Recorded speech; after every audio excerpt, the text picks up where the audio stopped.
Les damos la más cordial bienvenida a este nuestro cuarto taller de formación avanzada denominado Análisis de Datos Cuantitativos, el cual forma parte de las actividades del proyecto temático en educación de universidades estatales, Red 21.995, y de la programación de nuestro instituto.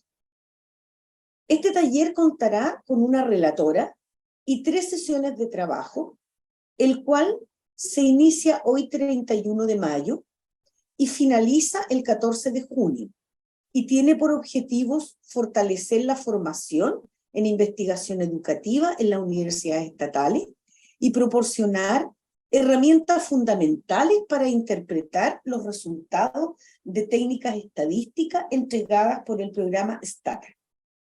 En esta primera sesión tengo el agrado de presentar a nuestra relatora, la académica investigadora Bárbara Leighton Dinamarca.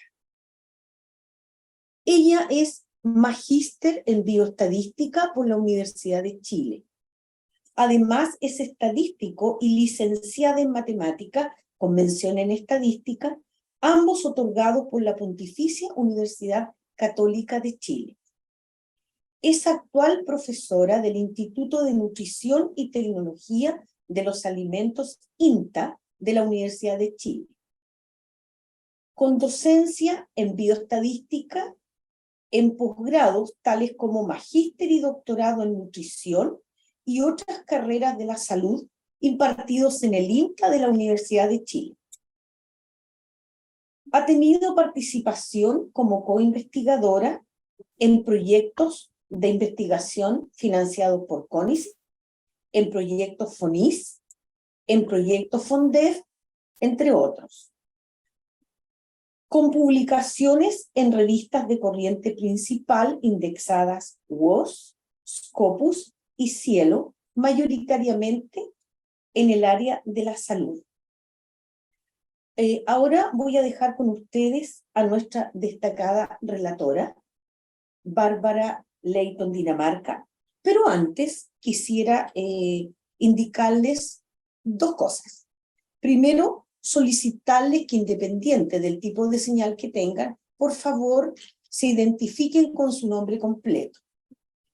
Y segundo, indicarles además que la constancia de este taller está sujeta a la asistencia de las 3 sesiones y también al tiempo de permanencia que cada uno de ustedes tenga en las sesiones. Dicho esto, dejo con ustedes a nuestra relatora, la académica investigadora Bárbara Leighton Dinamarca.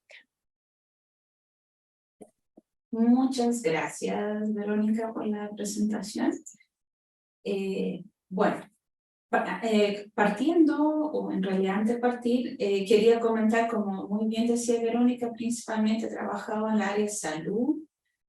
Por lo tanto, mis ejemplos o un par de cosas que he comentado va orientado más bien a salud, pero en variables que conocemos todos, como peso, estatura, ya en lenguaje más común, colesterol, etc. Pero por eso, en general, doy un poquito más de ejemplos de esas áreas porque es a donde más me manejo. Pero por supuesto que la estadística es transversal, cada uno, cierto, lo puede llevar a su área. Voy a presentar entonces, les pido a que me escuchen primero, que puedan anotar todas las dudas que tengan para que podamos ir avanzando y luego al final vemos todo, podemos ir comentando todas las dudas que tengan anotadas y lo podemos ir discutiendo. ¿Ya? ¿Puedo, cierto, compartir, me imagino? Sí. ¿Me pueden indicar si ven la presentación? Sí, se ve. Sí, perfecto. Entonces, voy a partir. Cualquier cosa que no me escuchen o que tenga mala señal, cualquier cosa me avise ya, porque voy a achicar el cuadrito a donde los veo para tener la diapositiva más disponible.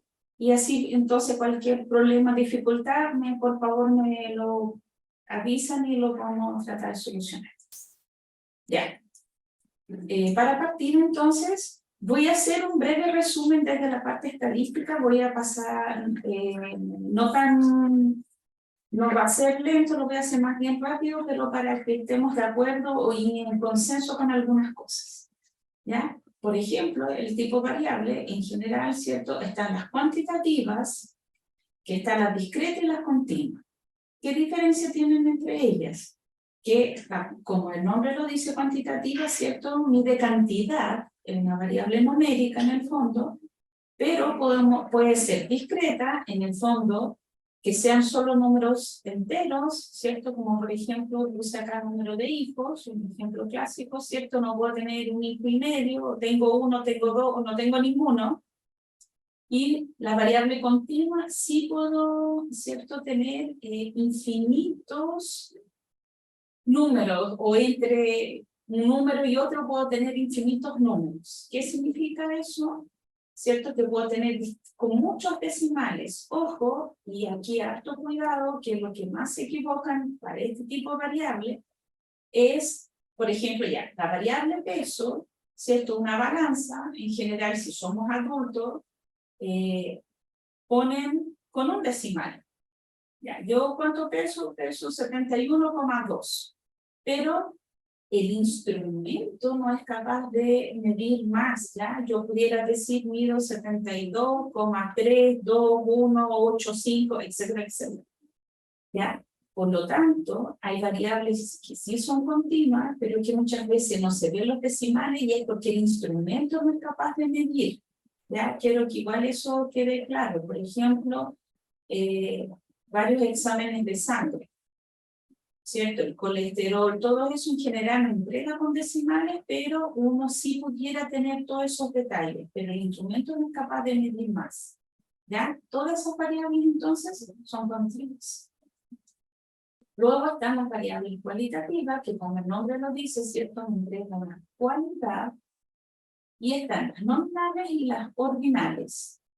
La diferencia, el nombre que como lo indica, ordinal, tiene un orden, es una cualidad de lo que lleva un orden. Por ejemplo, escala de dolor, desde que no me duele nada y puedo ir, ¿cierto?, hasta que me duele mucho.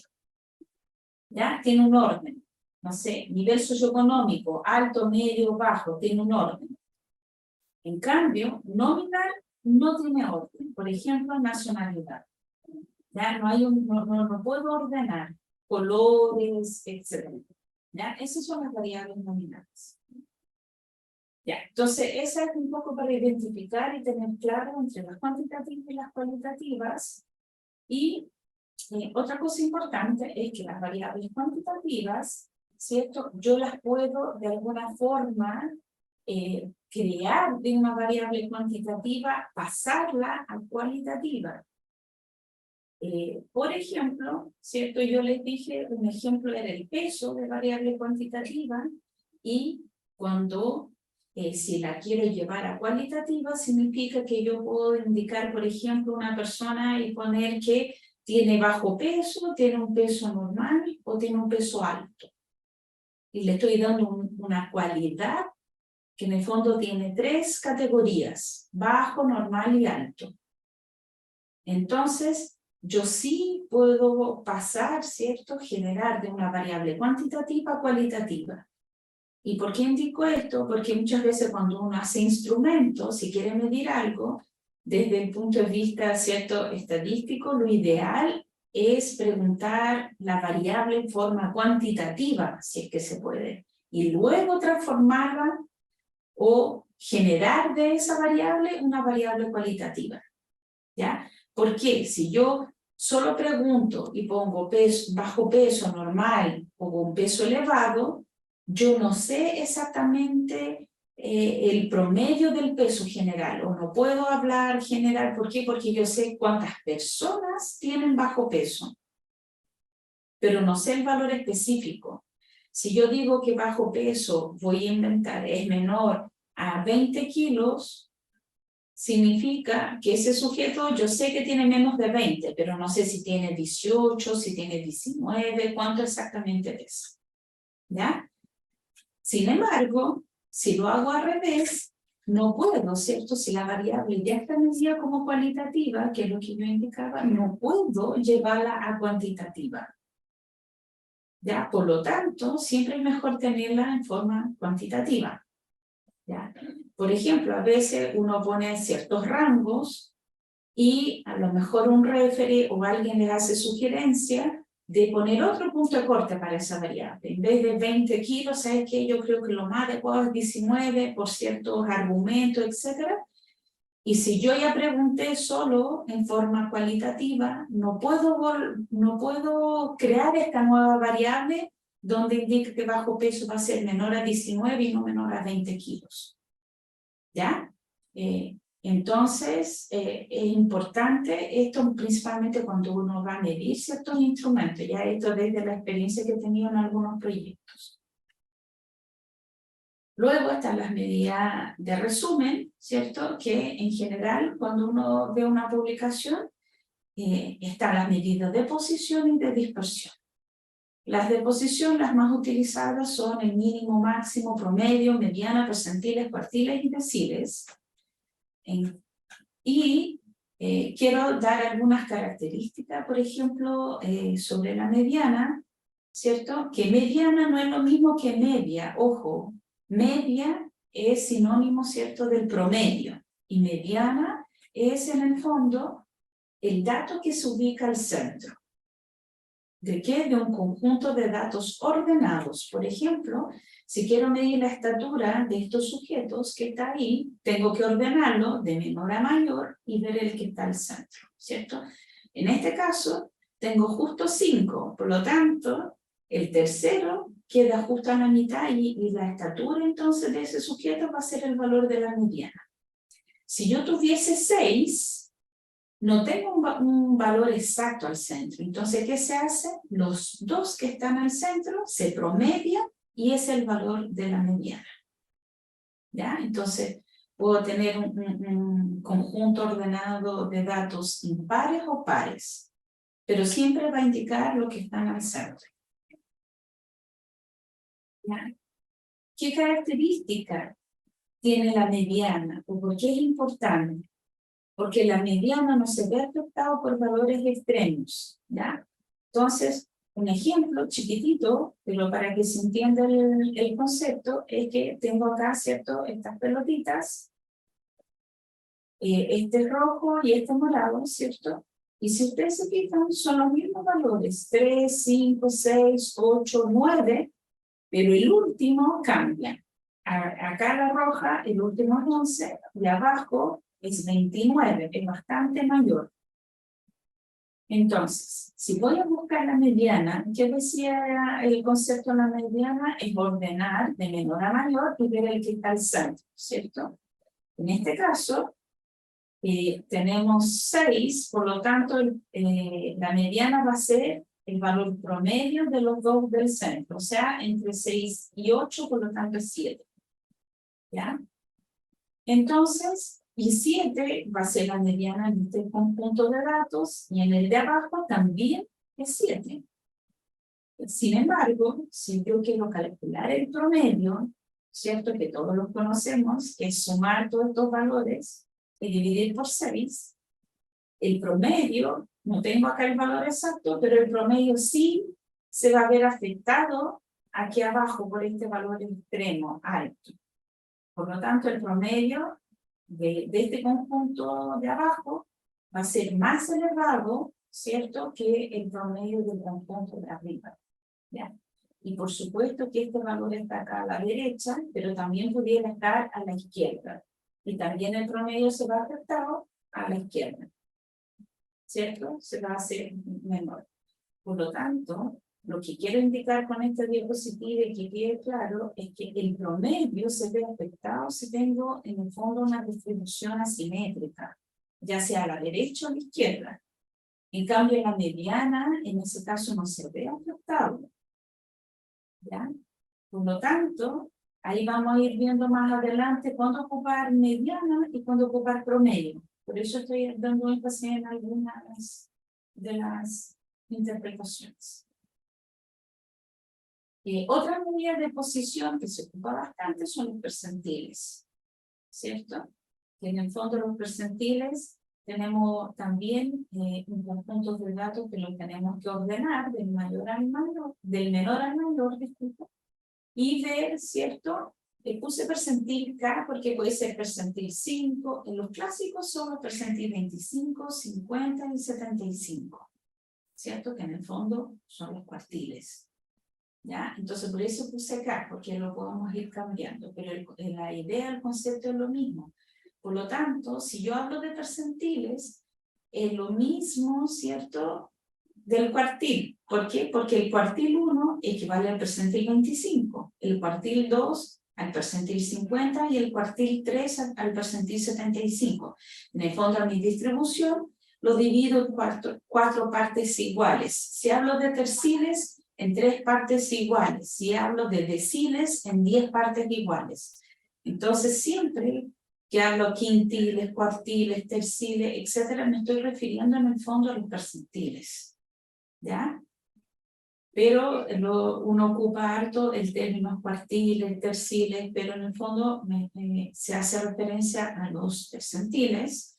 Y quiero hacer énfasis en la interpretación, que muchas veces hay algunos errores en la interpretación, porque la definición dice, ¿cierto?, que el percentil es un conjunto de datos ordenados que acumula, que esto es súper importante, acumula hasta el K% de los datos.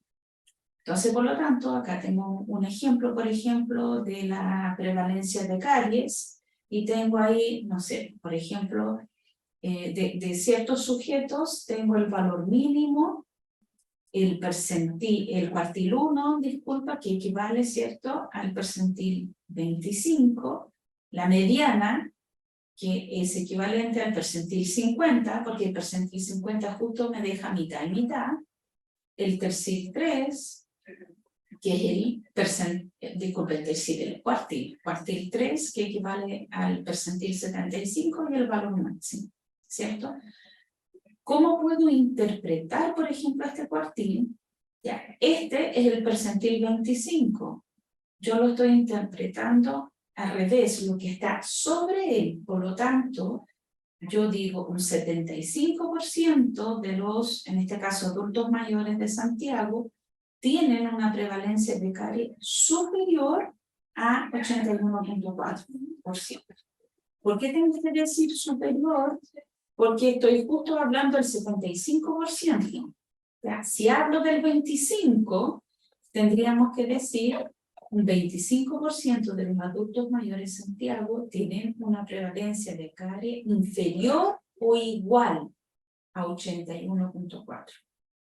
¿Ya? Porque acumula hasta él, o hasta 81.4, pero siempre dando énfasis en la parte que es todos los valores acumulados. No estaría bien decir que el 25% tiene una prevalencia de 81.4, porque no es un valor específico.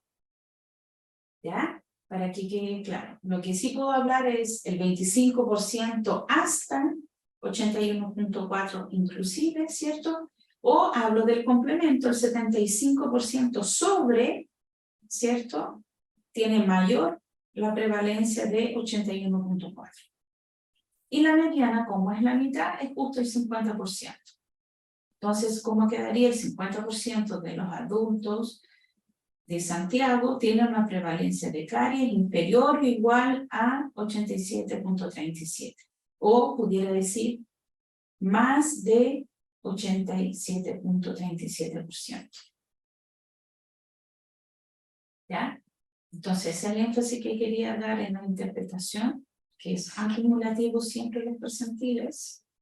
Y luego están las medidas de dispersión, que están los rangos, el rango intercuartil, la desviación estándar y la varianza. ¿Qué es lo que más se ocupa cuando publicamos un paper o en presentación? Son los dos del centro, ¿cierto? La desviación estándar y el rango intercuartil.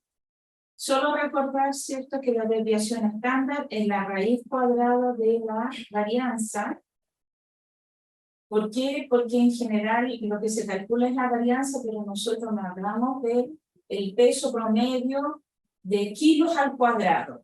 Hablamos de kilos. Por lo tanto, por eso tenemos acá la raíz y tenemos entonces, por definición, por lo que trabajamos, es con la desviación estándar. ¿Ya?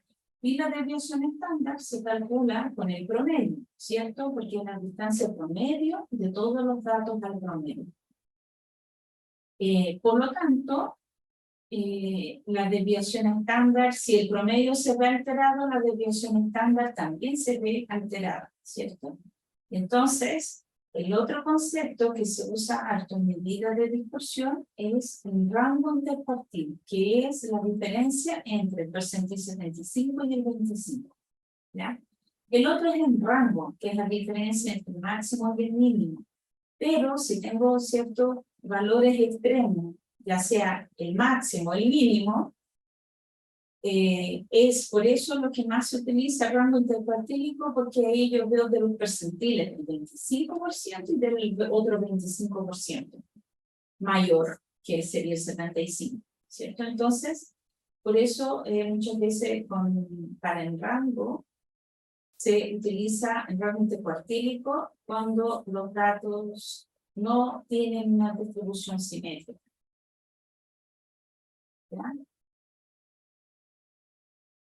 Y lo otro que les quería mostrar es el box plot, porque los otros gráficos, no, el gráfico de barra, el de puntos, el de torta en general uno lo entiende, tiene más claro, pero este se ocupa harto y muchas veces no todos lo tienen tan claro.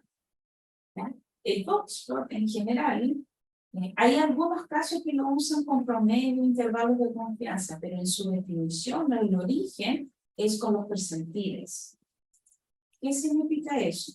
Que la caja, o la caja con bigotes también a veces lo nombran, cuando parte la caja, acá ese es el valor del percentil 25. La línea que uno esperaría que estuviese al centro en general es el percentil 50. Pero esa línea puede estar más arriba, más abajo, depende, ¿cierto?, de la distribución de los datos que uno tenga. Pero es el percentil 50. Y luego a donde termina la caja es el percentil 75. Entonces ahí uno puede tener una idea, por ejemplo, esta es una hemoglobina glicosilada, y cierto, el percentil 25 es aproximadamente 6, tener una idea que el percentil 50 será, no sé, 6,5, un valor por ahí, y el percentil 75 es casi 8. 7,9, 7,8, un valor así puede ser, ¿cierto?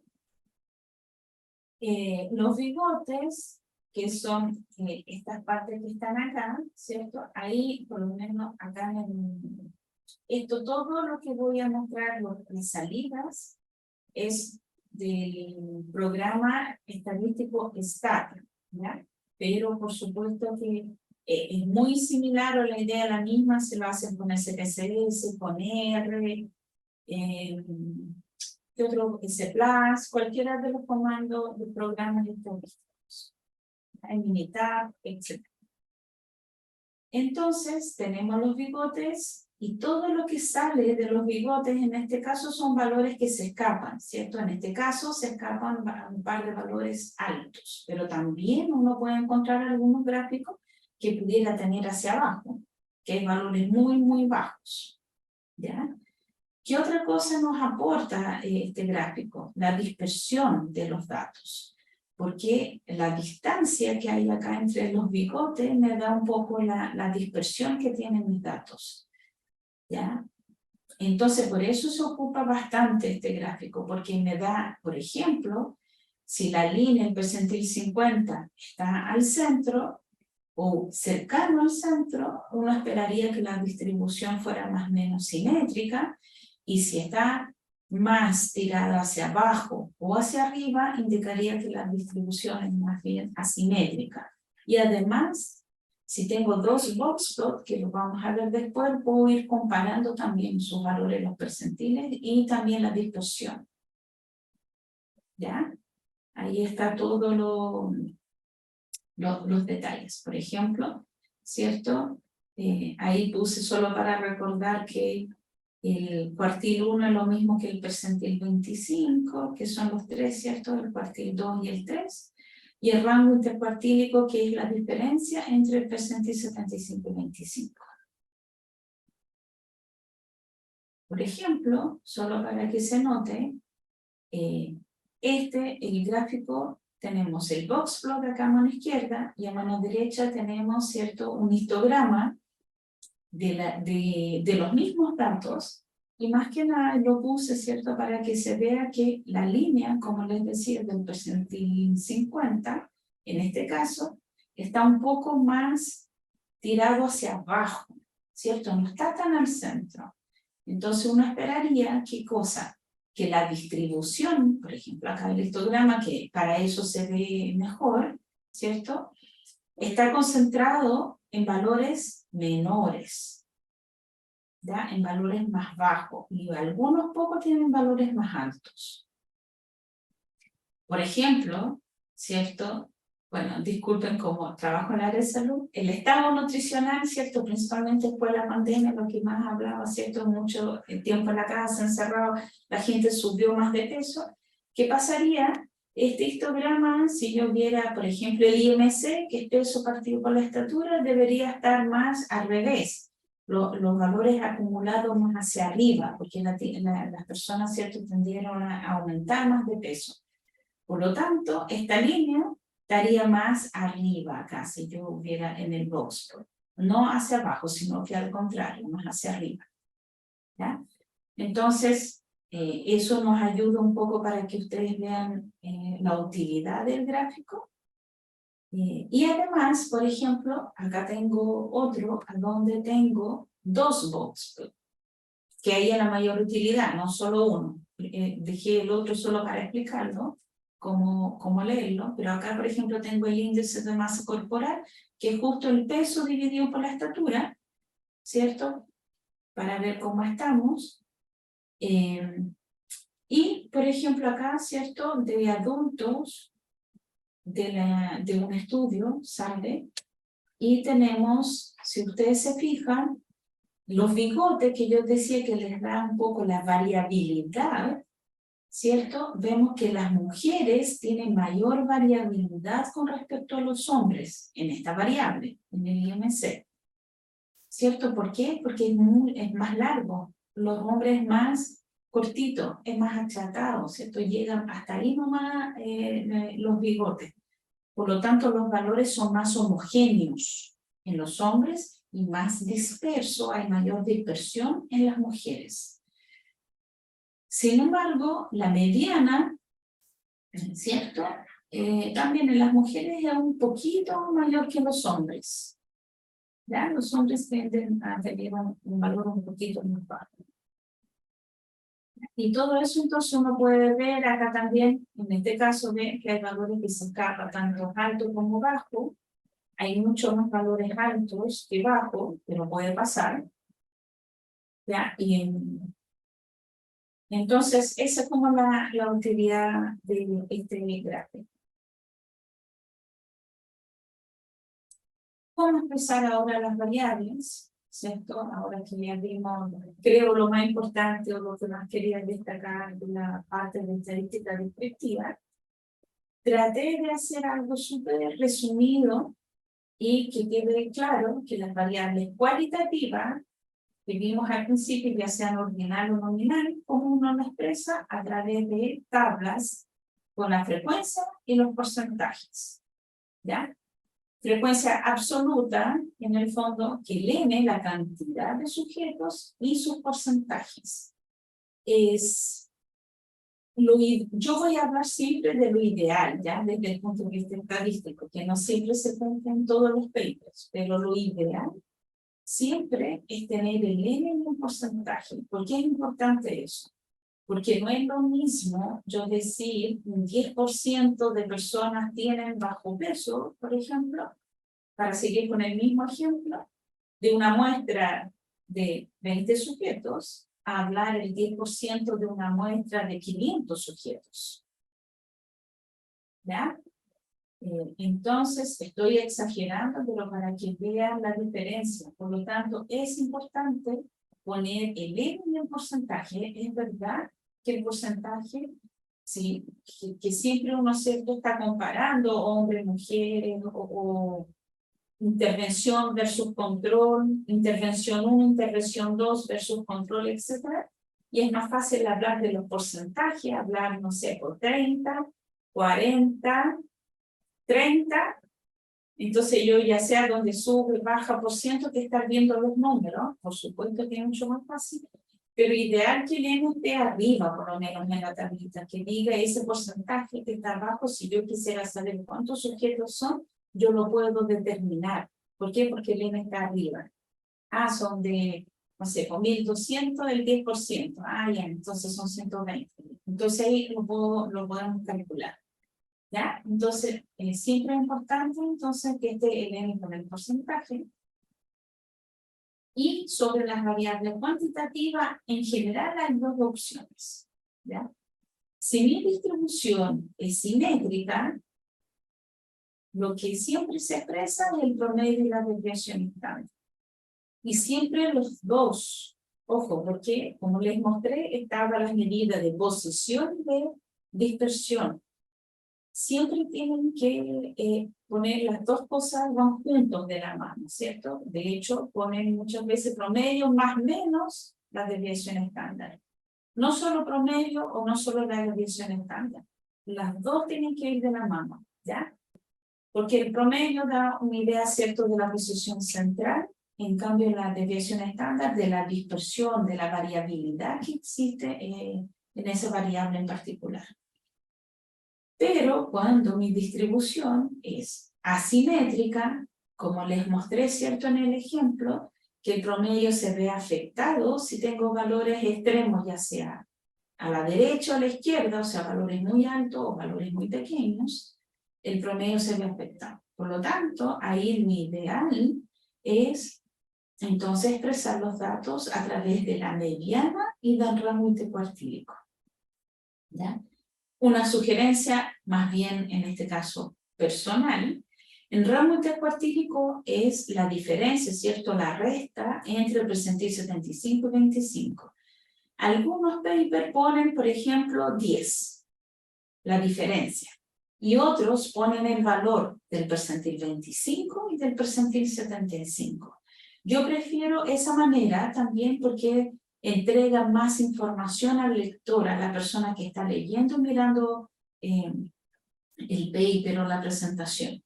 ¿Por qué? Porque voy a tener una idea del percentil 25 y 75, más o menos de a dónde va. No solo un valor 10, porque yo pudiera tener 10 en un grupo y 10 en otro grupo.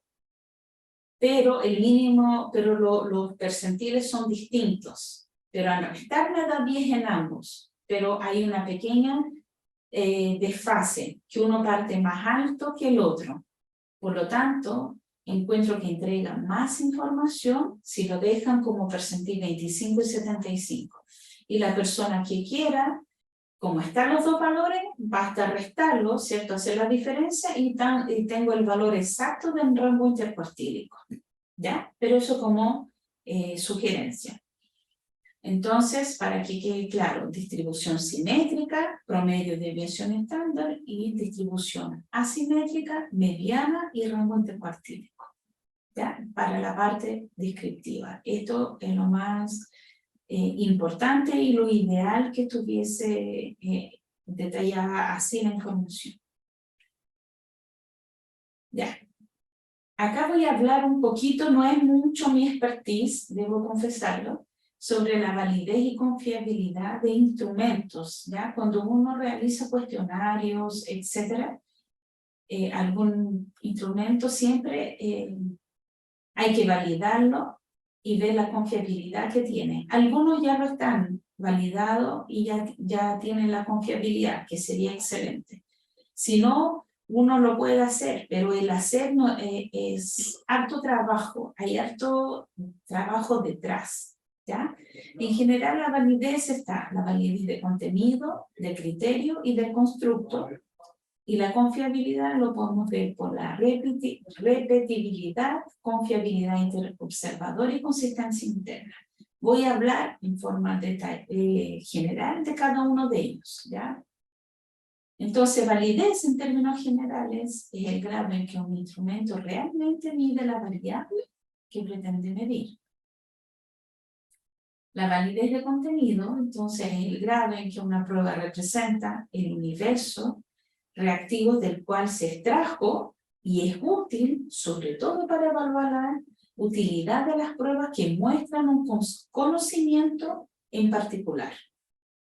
¿Ya? Está también la validez del criterio, que aquí, ¿cierto?, es una medida del grado en que la prueba está relacionada con algún criterio. ¿Ya? Es de suponer que el criterio con el que se está comparando tiene un valor intrínseco como medida de algún rasgo o característica. Establece la validez de un instrumento de medición comparándola con algún criterio externo. Este criterio es un estándar con el que se juzga la validez del instrumento.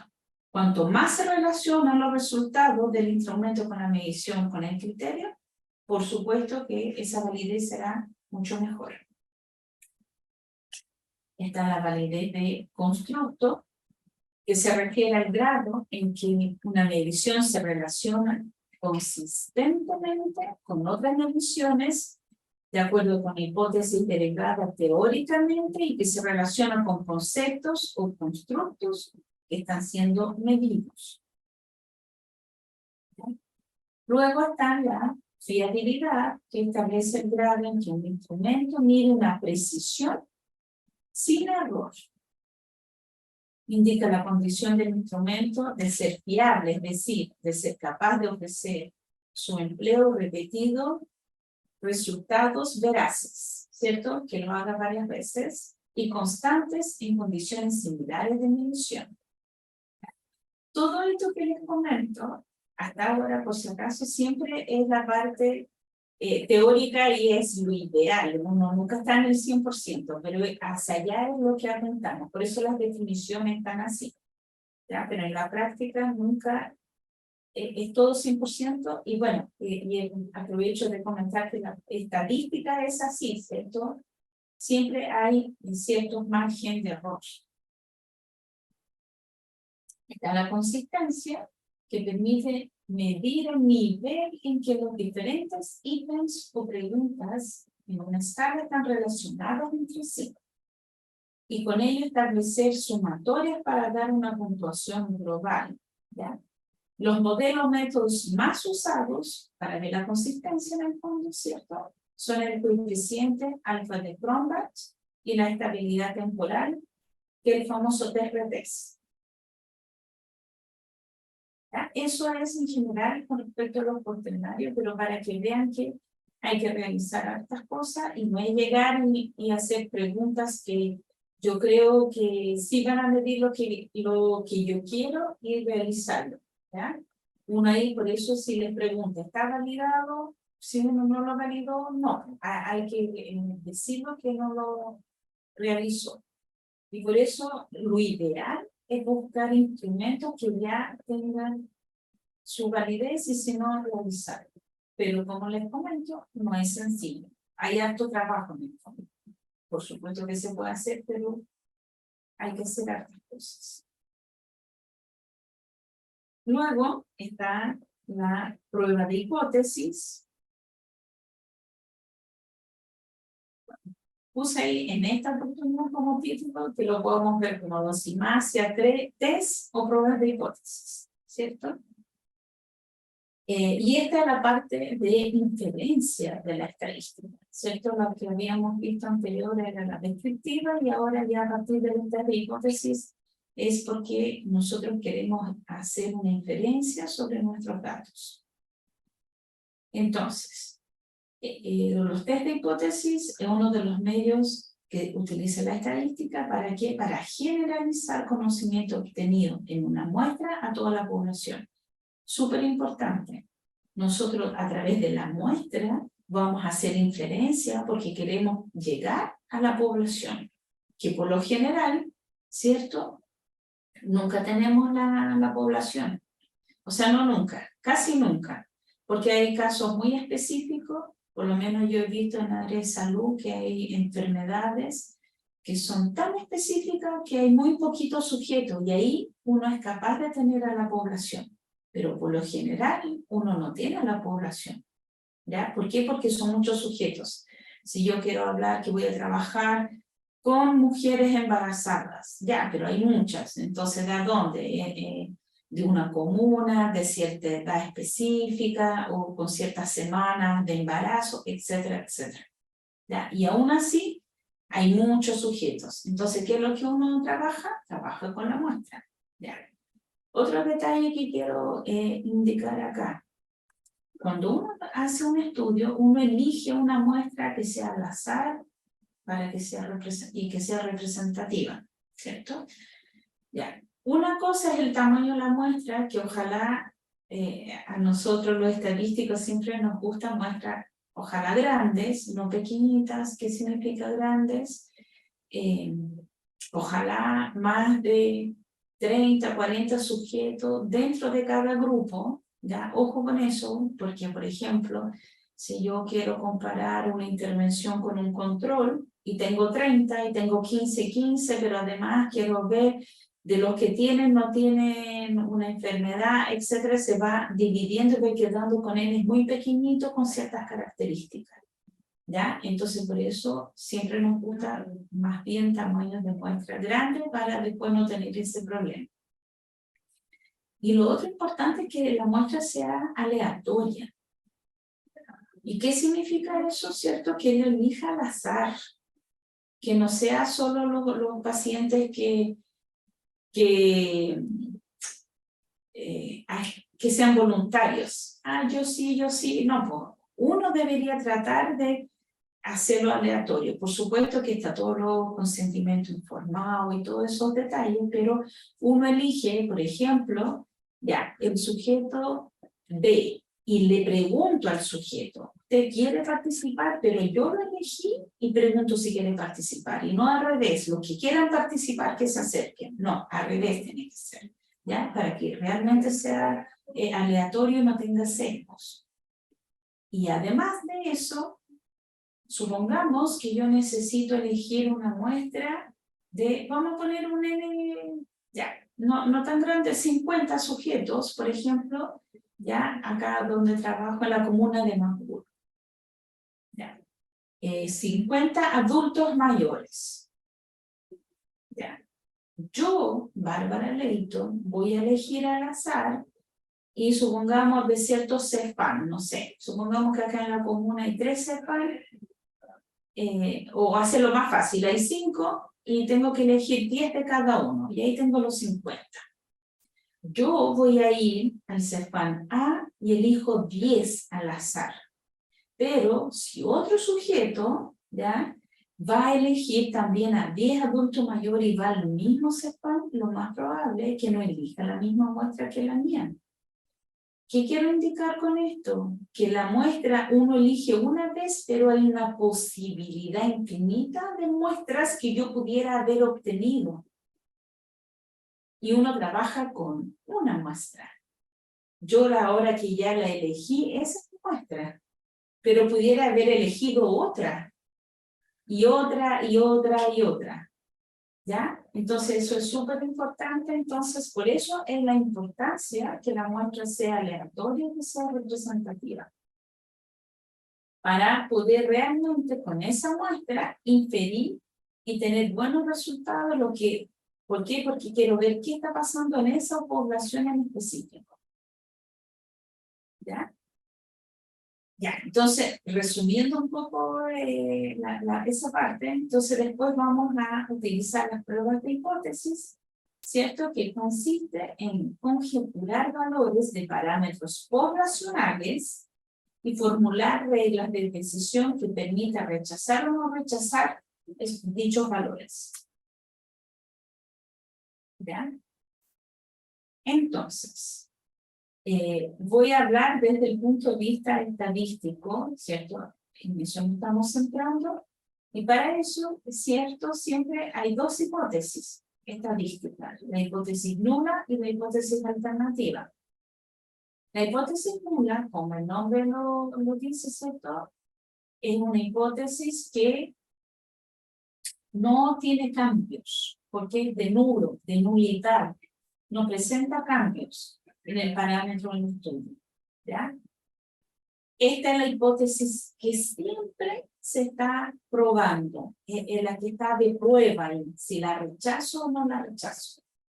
Todo, ¿por qué? Porque no les voy a entrar en detalles, pero toda la fórmula, todo lo que hay detrás de los test de hipótesis es siempre con respecto a la hipótesis 1. Todo está hecho con respecto a esta hipótesis, ¿ya? Bien, y entonces la hipótesis nula es la afirmación sobre un parámetro también, ¿cierto? Siempre la hipótesis es a nivel poblacional, por eso hablamos de parámetros. Luego está la hipótesis alternativa, que por lo general, ¿cierto? Suele ser lo que quiere el investigador, la sospecha que tiene el investigador. Y por supuesto que la afirmación opuesta de la hipótesis nula. ¿Ya?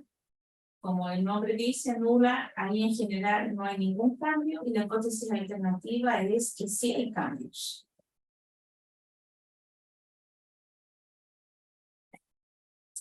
Luego está el famoso valor P, que siempre está en todos, salen en todos los test de hipótesis, ¿cierto? Y en los papers siempre está ahí, o tienen un valor P, o tienen un asterisco y dice menor a 0.05, 0001, 2 asteriscos y así más.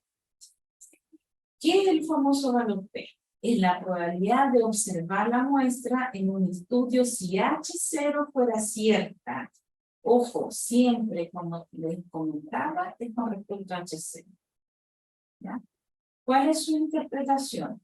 Es la probabilidad de observar diferencias mayores o iguales a las observadas en la muestra si la hipótesis nula fuera cierta, siempre bajo H0, suponiendo que es cierta. Entonces, ¿cuál es la conclusión o qué es lo que uno ve siempre con el valor P? Que si el valor P del test de hipótesis que uno lo haga, esto es bien general, es menor a 0,05, ¿ya? ¿Por qué pongo acá en general? Porque este valor también es un acuerdo, yo lo pudiera cambiar, pero es un acuerdo que ya lleva tanto tiempo que al final siempre quedó con 0,05, ¿ya? Pero si uno quisiera lo pudiera cambiar. Entonces, si el valor P es menor a 0,05, entonces rechazamos H0, ¿ya? Ojo que desde el punto de vista estadístico son sutilezas del lenguaje, pero siempre se rechaza H0. No es que se acepta la hipótesis alternativa o la H1. Uno nunca habla de aceptar, es siempre rechazar o no rechazar H0, porque todas las definiciones están con respecto a H0, ¿ya? Si rechazo H0, realizo mi conclusión en base a H1, pero lo que estoy haciendo es rechazando H0. Y por eso hay una probabilidad siempre de error. ¿Ya? En estadística, siempre, porque nunca, ¿cierto? Nada es 100% seguro. Ya, entonces, hablando un poquito, teniendo un poco más claro el valor P, vamos a ver ahora lo que son los test de hipótesis, para diferencias de dos proporciones, ¿ya? Voy a mostrar solo dos proporciones porque creo que es lo que más se utiliza, pero si uno quiere ver, también pudiera ver con una proporción, que sería pi, ¿ya? Voy a comentar ahora también, que no entré en tantos detalles al principio para no marearlos tanto, pero en estadística, si ven libros más bien de estadístico, todas las letras griegas, que son pi, el mu, el rho, vamos a ir viendo algunos después en las otras secciones, es cuando se habla del parámetro, o sea, a nivel poblacional. Y cuando se habla de P, de X barra, las letras latinas, es porque estamos hablando de la muestra. ¿Ya? De lo que obtenemos, o sea, son nuestros estadísticos, son lo que encontramos en la muestra. Y todas las letras griegas se refieren a los parámetros, o sea, todo lo que es a nivel poblacional, para diferenciar, disculpa, todo lo que es a nivel poblacional de la muestra. ¿Ya? Entonces, para la diferencia, entonces, de dos proporciones, tenemos que se saca una muestra de tamaño N1 de una población con una proporción pi1. Y se saca otra muestra de tamaño N2 con una población, ¿cierto? Con una proporción pi2. Ya. Estos dos tamaños de muestra no tienen por qué ser iguales, no tienen por qué yo tener 50 del grupo control y 50 del grupo intervenido. ¿Ya? Cuando uno hace el cálculo del tamaño de la muestra, en general dice, no sé, 50 por grupo. 100 en total, 50 del grupo control y 50 del grupo intervenido. Pero ¿qué pasa? Que en la práctica, muy rara vez uno tiene exactamente el mismo N. ¿Qué pasa muchas veces? No sé, pues tengo 55 control y tengo 52 intervenidos, o al revés. ¿Ya? Valores pueden ser valores cercanos, idealmente, pero no necesariamente exactamente el mismo. ¿Ya? Y entonces, para que quede claro lo que le estaba comentando, ¿cierto? Los pi acá es la proporción de la población, ya sea pi1 o pi2, y el p es la proporción de la muestra, p1 y p2. ¿Ya? Todo lo que es p con respecto a la muestra y los pi a la población. ¿Cuáles son las hipótesis? En general, hay 3 alternativas de hipótesis. ¿Ya? Y los software estadísticos en general también tienen estas 3 opciones. El Stata, por defecto, vamos a ver con un ejemplo, que por defecto entrega las 3 hipótesis a la vez. Y el investigador, es el que tiene que decidir cuál es la que va a mirar. ¿Ya? Y cuál elegir depende de cómo plantearon ustedes, ¿cierto? Su objetivo, su hipótesis principal. En otros software, por ejemplo, el SPSS, lo que yo he visto es al revés. Cuando uno va a realizar el test a las ventanas, y yo digo ya test de proporción, 2 proporción, cuando voy a indicar las variables y todo, ahí tengo que indicar si yo quiero un test a 2 colas o una cola, o sea, ahí tengo que definir cuál de estas 3 opciones quiero, ¿ya? Pero, o sea, siempre están las 3 opciones, en todos los software estadísticos. Uno tiene que entonces elegir cuál. En Stata me entrega el tiro todo y yo elijo después, y en otro software como el SPSS tengo que elegir cuando esté realizando el test, ahí tengo que elegir cuál de estas 3 alternativas quiero. ¿Ya? Pero siempre están las 3. Entonces son sutilezas, pequeñas diferencias, pero que podemos siempre, con todos los software estadísticos, llegar a lo mismo. ¿Ya? Ya. Entonces, la primera alternativa que aparece acá, ¿cierto? Es H0, donde pi1 es igual a pi2. Porque si ustedes se fijan, la hipótesis nula siempre tiene que ser la igualdad. O sea, la proporción, ¿cierto? De esta muestra tiene que ser igual a la proporción de la otra muestra. Versus la hipótesis alternativa es que son distintas. Esa proporción del grupo, por ejemplo, control intervenido, son distintas. Esto también se conoce, para que a lo mejor algunos han escuchado, no sé si todos saben, ¿cierto? Hipótesis bilateral o a 2 colas. ¿Por qué? Porque al decir, en el fondo, el que está diciendo una cola o 2 colas es con la hipótesis alternativa. Al decir que son diferentes, estoy diciendo que las prevalencias son, disculpa, las proporciones son distintas, pero esas proporciones puede ser, como son dos grupos, ¿cierto? Una va a ser mayor que la otra, pero aquí no me interesa saber si una proporción es mayor que la otra, me interesa saber si son distintas. Y por eso es bilateral, porque puede ser que sea mayor o que puede que sea menor. Yo solo quiero saber si son distintas.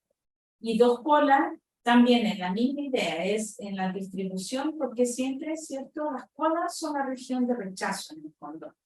Y entonces acá pudiera ser la región de rechazo está a la derecha o a la izquierda. ¿Por qué? Porque son distintas, puede ser mayor o menor y ya es distinto. ¿Ya? Esa es la hipótesis, la primera. Las dos que siguen son hipótesis unilateral o a una pol. ¿Por qué? Porque se ve con la hipótesis alternativa. Por ejemplo, en este caso, que estoy indicando acá, estoy indicando que la proporción de la primera muestra, yo, ¿cierto?, esperaría que fuera menor que la proporción de este segundo grupo, de mi segunda muestra. Entonces aquí sí le estoy dando una dirección. Estoy diciendo, ¿cierto?, que el primero va a ser menor que el segundo. Y en la de abajo es lo contrario. También es una pura dirección, pero lo contrario. Es decir, que la proporción, ¿cierto?, poblacional de esta muestra 1 va a ser mayor que la muestra 2. ¿Ya? Por lo tanto, como estos signos, uno es mayor y el otro es menor, la hipótesis nula siempre es lo contrario. Las hipótesis, como son dos, tienen que ser complementarias. Por lo tanto, la igualdad siempre tiene que ir en H0. Pero acá va a ser entonces mayor igual. ¿Por qué? Porque la hipótesis alternativa es menor. Y en el siguiente caso es menor igual. ¿Por qué? Porque aquí es mayor. ¿Ya? Entonces tengo tres opciones. Si yo planteo mis objetivos, por ejemplo, que la proporción de algo en específico, yo quiero ver si es mayor en el grupo intervenido que en el grupo control, y el 1 lo llamo el grupo intervenido, yo voy a tener que mirar estas hipótesis. La tercera. Si yo digo, no, a mí me interesa saber si la proporción de lo que estoy investigando de la variable de interés es distinta nomás entre el grupo control intervenido.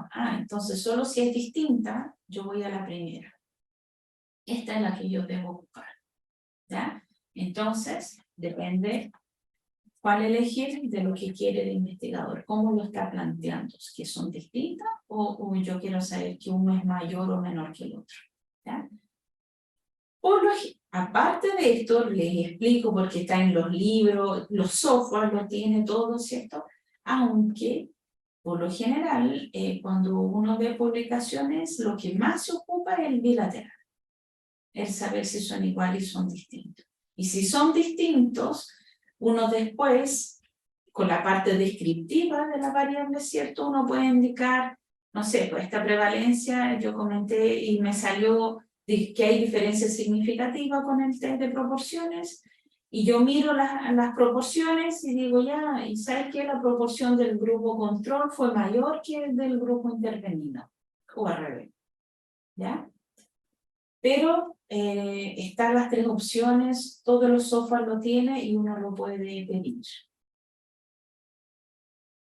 ¿Ya? Entonces, acá hay un ejemplo que está según la base de datos de la encuesta de salud del año 2017, que hasta el momento es la última que tenemos, y esa base de datos está libre de disposición, ¿ya? Es pública, uno la puede descargar.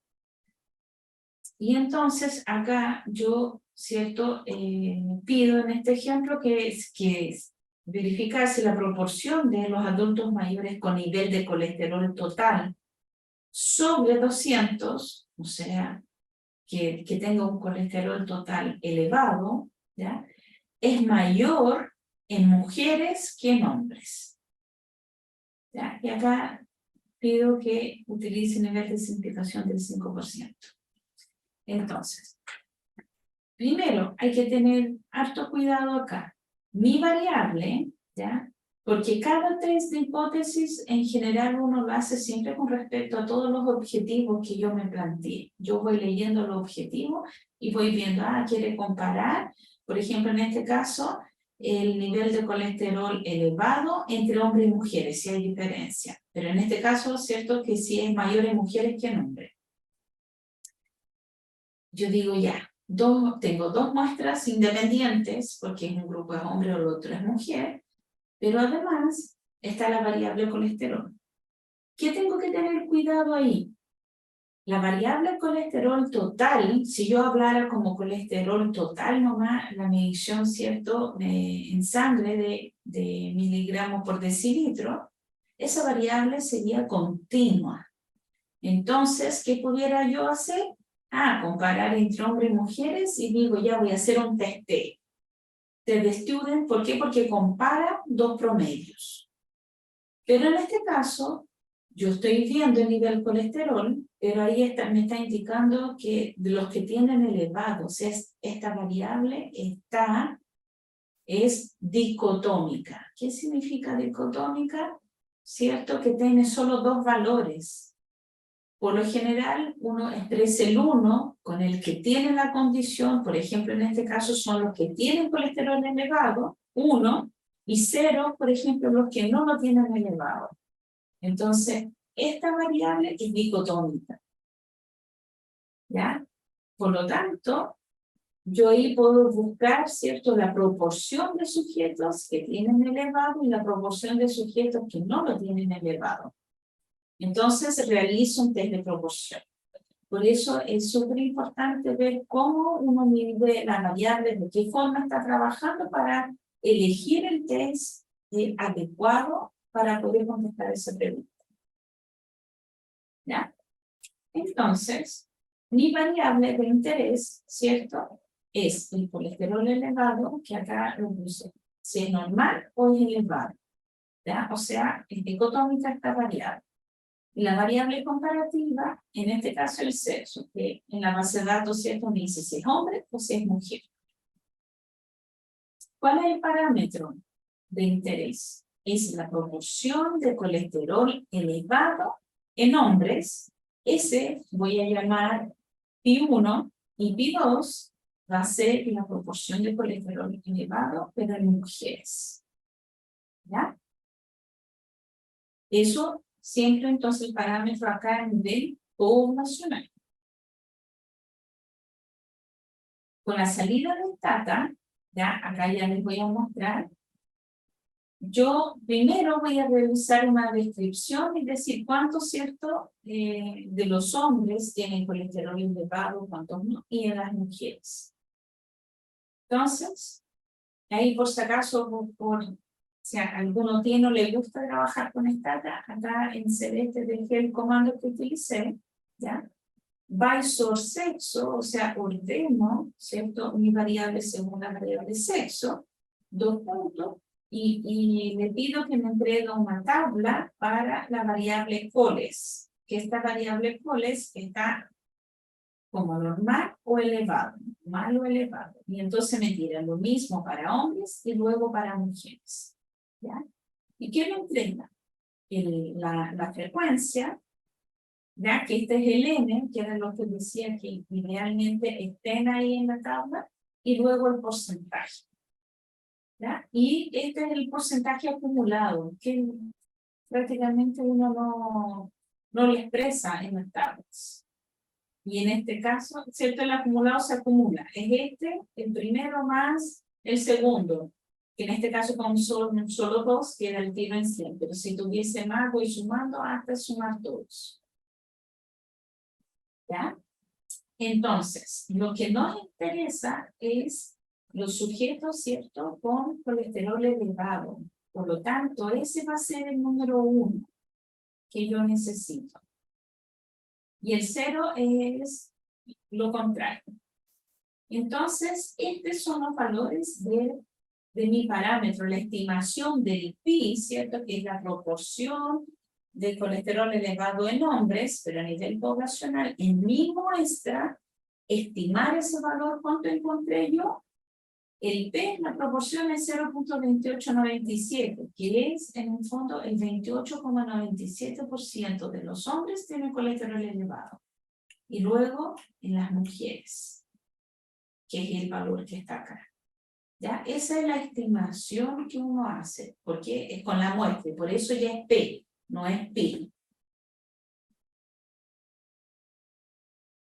Entonces, antes de realizar el test, voy a plantear la hipótesis. ¿Y por qué es importante tener claro cómo plantear las hipótesis? Porque luego hago el test y el test me va a entregar un valor P. Y el valor P siempre es rechazar o no rechazar H0. Entonces, yo tengo que saber plantear qué es H0, ¿ya? Y esto es súper importante. Cualquier test de hipótesis que ustedes realicen en cualquier software, indaguen, investiguen cómo se plantea la hipótesis nula, que es la que está, ¿cierto?, en cuestión. ¿Por qué? Para obtener la conclusión y que sea correcta, ¿ya? ¿Por qué digo esto? Porque, por ejemplo, cuando en general uno hace test de bondad de ajuste, o por ejemplo, quiere ver la distribución de los datos, si es normal o no, ahí en general uno no quiere rechazar H0. Va a lo contrario a lo que uno está acostumbrado a ver en los papers. Entonces, les sugiero que siempre, antes de realizar el test, ¿ya?, averigüen, indaguen un poco más cómo se plantea H0 para llegar a una buena conclusión, ¿ya? En este caso, para el test de proporción, entonces H0 sería que la proporción de mujeres con colesterol total elevado es menor o igual que la proporción de hombres con colesterol elevado. ¿Por qué? Al plantear la hipótesis siempre planteo HA de acuerdo a lo que quiere el investigador y lo contrario es H0, ¿cierto? Con la igualdad. Y HA, entonces, la proporción de mujeres con colesterol total elevado es mayor, ¿cierto? Eso quería ver el investigador, con la proporción de hombres con colesterol total elevado. Y eso, la parte de arriba está, ¿cierto?, escrito en palabras, que todo eso a nivel poblacional. Y abajo está con los parámetros, ¿ya? Pi1 mayor o igual a Pi2. ¿Y qué es Pi1 en este caso? Va a ser la proporción de mujeres. ¿Ya? Proporción de mujeres, porque yo digo que es mayor que los hombres. Disculpen, lo comenté al revés. El 1 es la proporción de hombres, si hasta lo había notado al principio. Siempre, en general, 1 es hombre y 2 es mujer. ¿Ya? La nomenclatura estándar, ya lleva mucho tiempo uno trabajando y lo clásico es eso. ¿Ya?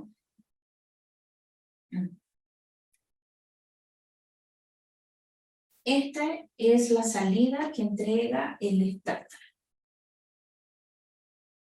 Ya.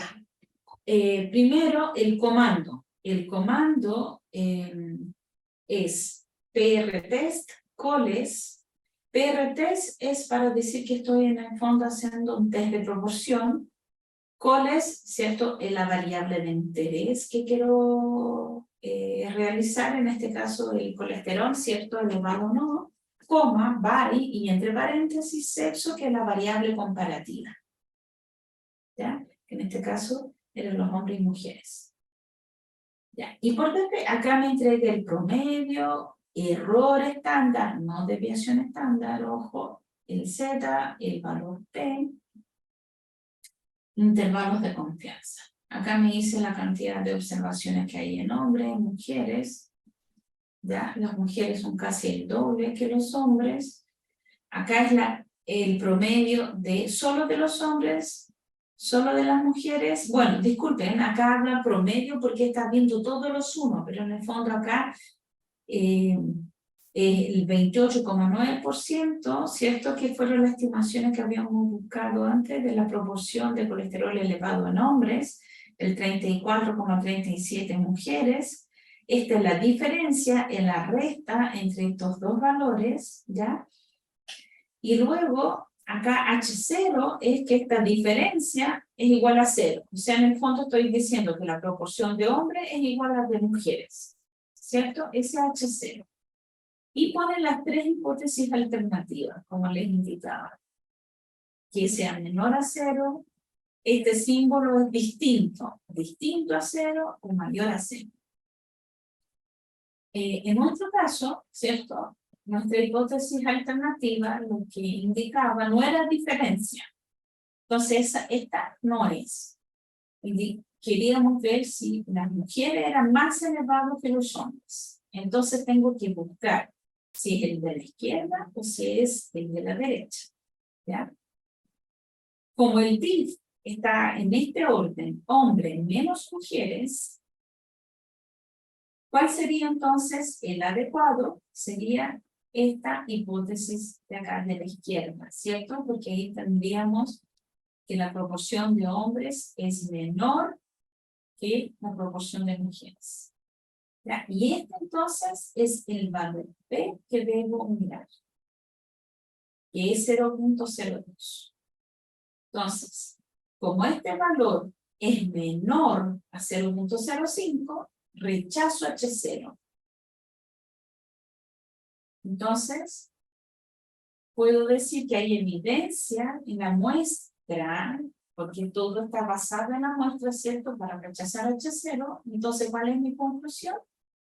De que existe evidencia en la muestra que permite indicar que la proporción de mujeres con colesterol elevado es significativamente mayor que la proporción de hombres con colesterol total elevado, ¿cierto? Con un 5% de significación. En general, ¿por qué uno pone esto con un 5% de significación? O sea, yo estoy poniendo acá en los papers a veces dice hay diferencia, no hay nada más, porque quiero recalcar que siempre hay un margen de error, porque estamos trabajando con una muestra. Esto no es 100%, yo no puedo decir que eso va a pasar sí o sí. Siempre hay un margen de error, ¿ya? Y por eso en los papers, cuando uno va a la parte de análisis estadístico, parten con la parte descriptiva, después parten con los test bivariados, por así decirlo, después si hay modelos, hablan de los modelos, y al final indican, se usó el software estadístico tanto, SPSS, Stata, R, etc. Y también indican que se considera una diferencia significativa un P menor a 0,05, para después no estar a cada rato, después de cada test, comentando eso, ¿ya? Por eso lo ponen ahí, para que quede estipulado que si es menor a 0,05 ya existe diferencia significativa. ¿Ya? Y por último, está la prueba de chi cuadrado. ¿Cuándo se utiliza esta prueba de chi cuadrado? Se utiliza cuando tenemos dos variables que vamos a medir, pero las dos variables son cualitativas. ¿Ya? ¿Y cuáles serían las hipótesis? La hipótesis nula, como yo les decía que siempre es muy importante, es que la variable 1 no se asocia con la variable 2 versus la hipótesis alternativa de que sí existe una asociación entre estas dos variables. ¿Ya? ¿Qué debo indicar también? Este test no mide causa-efecto, por lo tanto, de lo mismo el orden que yo lo ponga o lo exprese. Yo puedo, está bien decir también que ponte tú como hipótesis alternativa, que la variable 2 se asocia con la variable 1. Como no hay causa-efecto, el orden da lo mismo, ¿ya? Y este test, ojo, que solo dice si hay o no hay asociación. Yo no puedo decir a dónde está la diferencia. ¿Por qué? Porque aquí las variables son las dos cualitativas, por lo tanto puedo tener varias categorías. Por ejemplo, puedo tener estado nivel socioeconómico, bajo, medio, alto, Y eso lo puedo asociar con alguna otra variable que también tenga distintas categorías. Por ejemplo, no sé, nivel educacional. Va todo lo que es colegio en el fondo incompleto, colegio completo, universitario incompleto, universitario completo, etc. Y ahí ya tengo 4 categorías también. Lo que me va a decir el test es si existe una asociación entre el nivel educacional con el nivel socioeconómico, por ejemplo, pero no me va a decir en qué categoría, dónde está la diferencia. Esta es a nivel global. ¿Están asociadas? ¿Existe una relación entre ellas o no existe? ¿Ya? Entonces, un ejemplo, tengo acá, ¿cierto?, un par de datos de 356 voluntarios hombres y tengo su hábito de fumar. Y su hábito de fumar está en 3 categorías. Fuma actualmente, en el pasado o nunca fumó, versus, por ejemplo, nivel socioeconómico. Alto, medio, bajo. Y esa es la tabla. El test cuadrado también quiero recalcar que siempre se hace con la frecuencia, con los datos que están ahí. El N, no con los porcentajes. Uno expresa las tablas en porcentaje porque es mucho más fácil entender y leer lo que decíamos al principio, pero el test lo hace con la frecuencia absoluta, con los N's, ¿ya? Entonces, para este ejemplo, ¿cierto? La hipótesis nula sería el nivel socioeconómico no se asocia con el hábito de fumar, versus que la hipótesis alternativa, el nivel socioeconómico sí se asocia con hábito de fumar. Entonces, ¿cómo lo realizaría esto en Stata? El comando está aquí arriba, tab, las 2 variables, el orden, como decía, da lo mismo, nivel socioeconómico y fuma, o puedo poner fuma, nivel socioeconómico. Acá hay 2 comandos, el primero es que me entregue el porcentaje por fila, el segundo que me entregue el porcentaje por columna, y el chi2 es el test cuadrado en el fondo. ¿Ya? Y entonces, aquí tenemos, ¿cierto? Me entrega el detalle que así está, abajo. El primer valor es la frecuencia, absoluto, o sea, el N. Por ejemplo, acá los 51 que veíamos en la tabla. El porcentaje por fila y luego el porcentaje por columna. O sea, si miro hacia el lado, suma 100%. Y el tercer valor es el porcentaje por columna, o sea, si suma el 43.9, 18,97, 37,07, me suma 100%. ¿Ya? Y abajo me entrega, este es el estadístico chi cuadrado, y este es el valor P, que en el fondo es 0,01, y ese valor, como es menor a 0,05, rechazo H0. Hay evidencia para rechazar H0. Entonces, ¿cuál sería mi conclusión? De que existe evidencia en la muestra que indica que las categorías de nivel socioeconómico están asociadas al hábito de fumar con un 5% de significación. ¿Ya? Y eso sería esta primera sección. Bien, Bárbara, gracias por tu presentación. Yo creo que deben haber preguntas y eso es lo que vamos a hacer ahora, tal como tú comentaste, que al final pudiesen hacerte todas las preguntas. Bueno, fíjate que yo voy a partir un poco con una pregunta para iniciar esta posibilidad de preguntar. A tu juicio, ¿cuál es la cantidad de sujetos que deberían tenerse en una muestra, pero piloto? En una muestra piloto.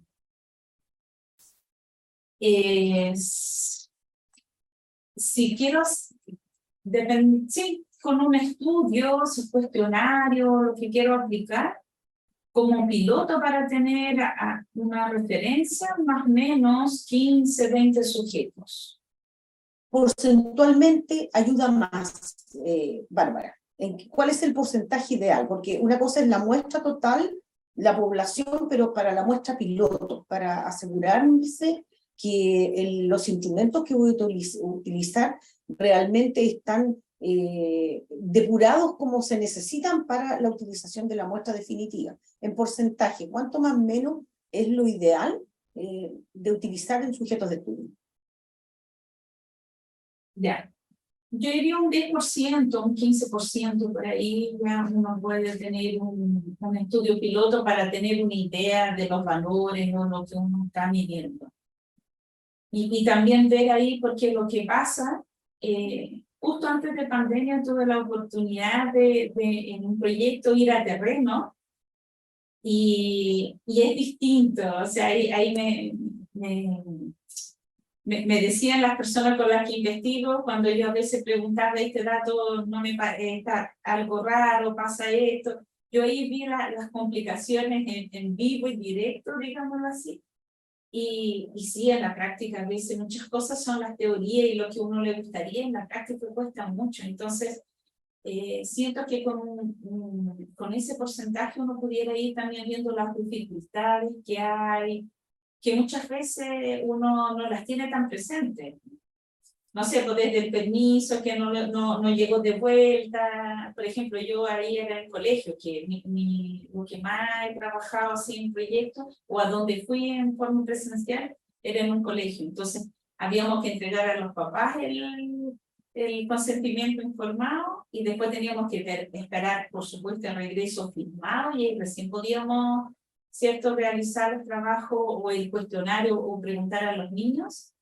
Y entonces hay otras cosas así en la práctica que no es sencilla y ahí uno tiene que ir tratando de ver qué mejorar, qué hacer y cómo mejorar el instrumento, también viendo la utilidad de que sea práctico utilizarlo y realizarlo. Esa es la idea, el mejoramiento de los instrumentos evaluatorios. Exacto. Bueno, veamos las preguntas. Sí. Yo tengo una pregunta. Sí, yo tengo una pregunta. Lo que pasa es que, bueno, a lo mejor me estoy adelantando, ¿ya?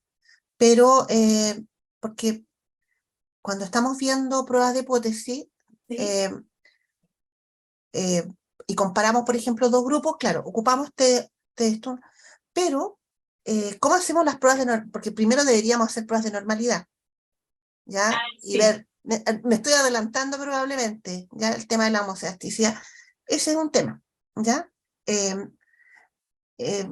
Porque cuando uno lo trata de explicar, yo lo puedo entender, pero cuesta mucho explicárselo a alguien, ¿cierto? Porque que primero, si tenemos los datos, tenemos que hacer la prueba de normalidad, después tenemos que ver si la homogeneidad de la varianza, y después ahí podemos decidir entre pruebas paramétricas y no paramétricas. Entonces, yo a lo mejor me estoy adelantando y quería preguntarte si lo vamos a ver. Sí, lo vamos a ver. La próxima sección vamos a ver eso. Ya. Pero quería partir con el test de proporciones, que como no necesita esos supuestos, es más fácil para volver a dar énfasis en esto de la muestra, del valor P que indica, etc. Porque después el test tiene que verificar supuestos, el test también está para varianzas iguales, varianzas distintas, hay hartos detallitos, entonces por eso lo dejé para la próxima sesión, pero sí lo vamos a ver. Ya. Y otra pregunta que tengo que tiene que ver con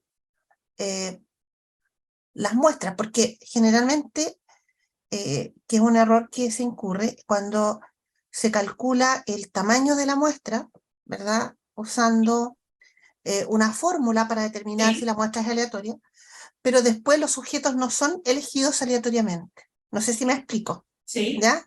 Sí. Que también eso es un error que se incurre porque, no sé, la muestra nos puede decir, mire, tenemos que elegir 354 sujetos y después nos paramos, pensemos en una cosa de salud, nos paramos fuera del consultorio, ¿no es cierto? Y elegimos las 354 personas que van saliendo del consultorio. Y eso es un error pero en la práctica, si uno lo hiciera con un método de tómbola, es sumamente complejo hacerlo. Como, ¿ya? como método aleatorio. Entonces, ¿qué hacemos en esos casos? Ya.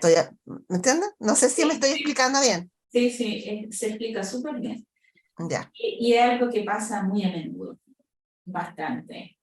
Porque todo lo que muy bien explicabas tú, todos los test de hipótesis está basado en que las variables fueron medidas de forma aleatoria.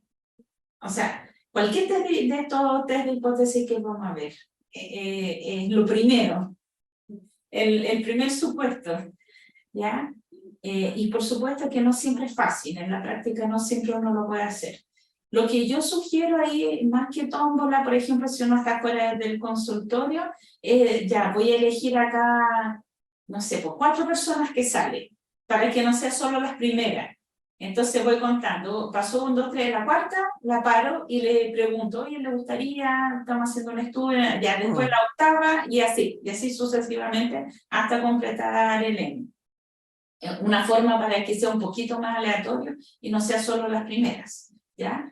O y ir un rato en la tarde, en la mañana, etcétera. Así, detalles de la parte práctica. Y lo otro que yo digo es porque, a ver, primero, el consultorio no fue, la mayoría de las veces no he elegido al azar, es porque alguien trabaja ahí, es porque queda cerca, es porque es accesible, o un colegio, o lo que sea que uno mire, es porque es más fácil, porque uno tiene contacto, etc. Y por supuesto sí que ese consultorio, colegio, lo que sea, obvio que tiene que tener los sujetos con la característica que queremos estudiar. Entonces, yo lo que sugiero a mí es, ya, eso no fue elegido al azar, es verdad, pero los sujetos tratemos de elegirlo al azar dentro de ese consultorio. De esta manera, por ejemplo, que les digo, etcétera, de elegir a 4, 3, o por ejemplo, en un colegio, lo que he hecho es que, no sé, pues necesitamos primero básico, por decir algo, y está el A, B, C, D, y ya elegimos al azar el C. Y así, por último, dentro del que uno esté, tratar de elegir dentro, como el colegio o lo macro, lo grande, ¿cierto? No está elegido al azar, pero sí tratar de que el sujeto adentro sea elegido de manera aleatoria, para tener menos sesgo después con los tests. Ya, y mi última pregunta, Bárbara, que tiene que ver, mira, nosotros trabajamos mucho con, por el área con cuestionarios que usan escala de Likert, ¿ya? ¿Ya? De 1 a 5, de 1 a 7, ¿ya? Entonces, ¿qué pasa? Que cuando uno ve o revisa los artículos que están escritos y que ocupan análisis estadístico, generalmente usan media y desviación estándar, ¿ya? Y realmente complica porque las opciones son 1, 2, 3, 4, 5, ¿o no es cierto? Por ejemplo, y en algunos artículos yo he leído que recomiendan usar mediana y en otros recomiendan usar, o sea, en realidad ni siquiera recomiendan, uno lo revisa, ¿no es cierto? Da buena revista, buen artículo, y están escritos de esa forma. Entonces, la pregunta es esa, ¿qué debiéramos mostrar? Debiéramos mostrar porque estas son variables discretas, ¿qué debiéramos mostrar? ¿Debiéramos mostrar mediana o debiéramos mostrar promedio? Súper buena pregunta y sí, como dices tú, hasta en revistas buenas uno de eso, lo ideal es la mediana, no el promedio. Perfecto. Porque la escala Likert, en el fondo, ni siquiera es considerada discreta, es una escala, es cualitativa, sí, es cualitativa, no es uno le da la categoría de poco, 2 sí. más o menos, y así. Sí, sí. Uno pone el En el número, fondo otro va a la calidad. está cuantificando la subjetividad, eso es. Exacto es. Entonces la mediana es lo mejor porque veo cuál es la opción que está al centro, que da un Ya. poco la idea de ordenar y ver a dónde está la posición. Por eso es mejor la mediana con el rango intercuartílico, no promedio. Cada vez que uno trabaja con puntaje en general de una escala, lo ideal no es usar promedio porque ese puntaje no es una cantidad específica. Bárbara, tienes una pregunta de Claudio Sangüesa. ¿Sí? Claudio, ¿Me puede, o no sé? ¿tiene la mano levantada de mucho rato?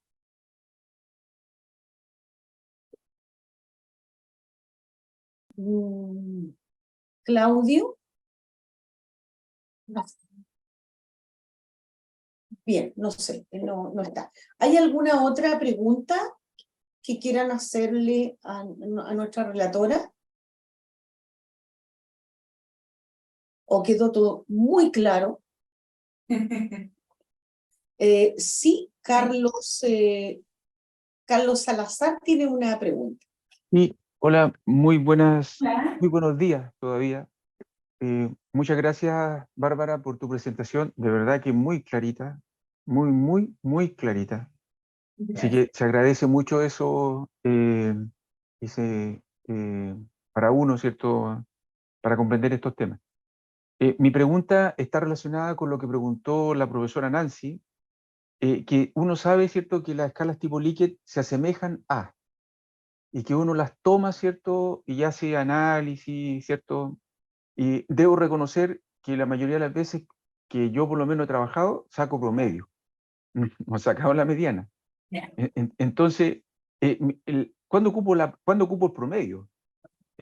Si la mayoría de las veces lo que hago es trabajar con ese tipo de escala, o la mayoría de los instrumentos que uno trabaja, ¿cierto?, son con ese tipo de escala.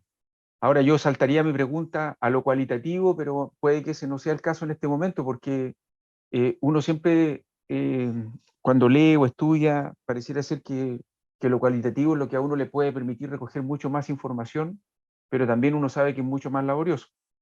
Pero desde esa lógica, ¿cierto? Si yo quiero saber algo puntual y hay un instrumento que está validado, que tiene las referencias que corresponden, ¿cómo justifico la utilización del promedio o no utilizo el promedio derechamente? Ok, Carlos, muchas gracias por tu pregunta. Si no me equivoco, van a tener después ustedes algo, una sección cualitativa que no es mi fuerte. Tengo una idea en general de qué se trata, pero no es mi fuerte.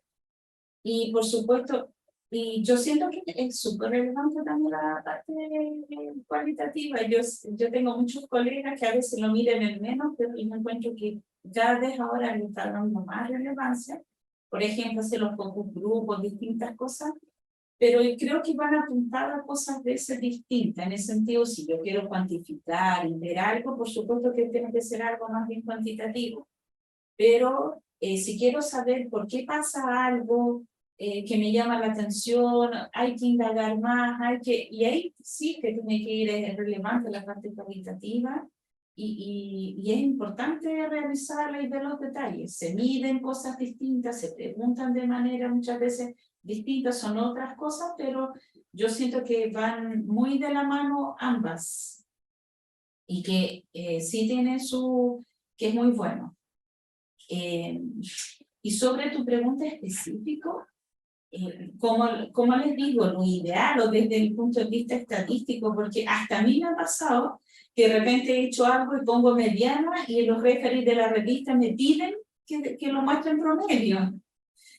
Y por más, o mi opción es o no seguir en esa revista, o si quiero tengo que poner promedio, porque lo piden y son explícitos en eso. Pero desde el punto de la estadística, o sea, como la formación en sí, lo ideal es mediana y hacer test no paramétrico en el fondo, no los test clásicos, sino que usar test no paramétricos, porque los test no paramétricos justamente, que vamos a ver después, no están basados en el promedio. ¿Ya? Y ahí no se ve afectado, entonces yo puedo hablar de los resultados. Y sí, entonces, no sé si te queda claro, según mi punto de vista desde esta área, lo ideal es la mediana con el rango intercuartílico y los test no paramétricos, para ver diferencias, etc. ¿Cuándo se ocupa este otro, los test y todo eso? Más que, o sea, porque tus cuestionarios, por lo que me comentas, trabaja mucho con escala Likert, pero hay gente que mide, por ejemplo, yo acá que veo la área de salud, miden el colesterol, miden el peso, O también veo en los niños cuando íbamos en la parte de condición física, no sé, por cuánto corre, la velocidad. Entonces esas son variables continuas y yo ahí sí puedo aplicar. ¿Ya? Pero en tu caso, que son escalas Likert, no. Y muchas veces, a veces también hay cuestionarios que podemos tener ambas. Por ejemplo, la edad. La edad es una variable continua. ¿Ya? Siempre hay controversia con la variable edad, porque en general no está acostumbrado. Muchos dicen discreta y no, es continua. Porque nosotros yo digo mi edad nomás. Años. Pero pudiera decir mis años, meses, días, horas, etcétera, etcétera. ¿Ya? Pero uno en general no dice eso. Lo más chiquitito uno da más detalle cuando son guaguas, pero después ya no.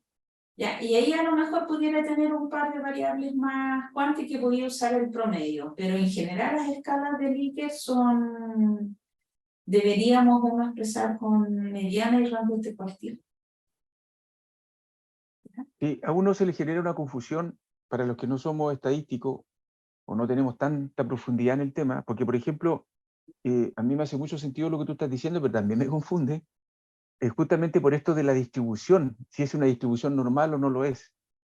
Entonces, por ejemplo, si uno dice no es una distribución normal, pues ya uno utiliza pruebas no paramétricas. Pero, y claro, y ahí uno dice ocupa la mediana, no ocupa el promedio. Pero yo particularmente no lo había visto de la forma como tú lo estás diciendo ahora. Es como casi una condición. No sé si me entiendes lo que digo. Sí, lo que pasa, mira, buen punto de lo que me comentaste, que se me había ido el detalle. La distribución normal, que lo vamos a ver después, se hace con variables, de hecho, si uno fuera riguroso, solo con variables continuas, ni siquiera discretas. Entonces, escala de Likert no es una variable continua. Entonces, no debería ni siquiera poder chequear la distribución normal.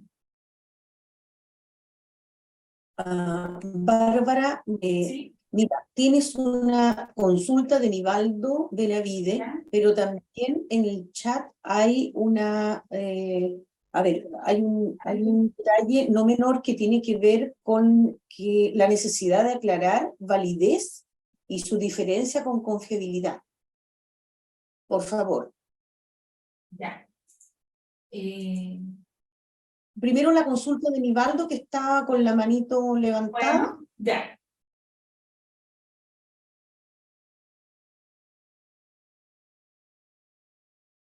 Perdón, ahí sí, tenía muteado. Hola Bárbara, ¿cómo estás? Buen día, Hola. gracias. Buenos días. Disculpen que entraba tarde, que entraba, que salía, pero estaba en una reunión y tenía muchas ganas de estar en tu presentación.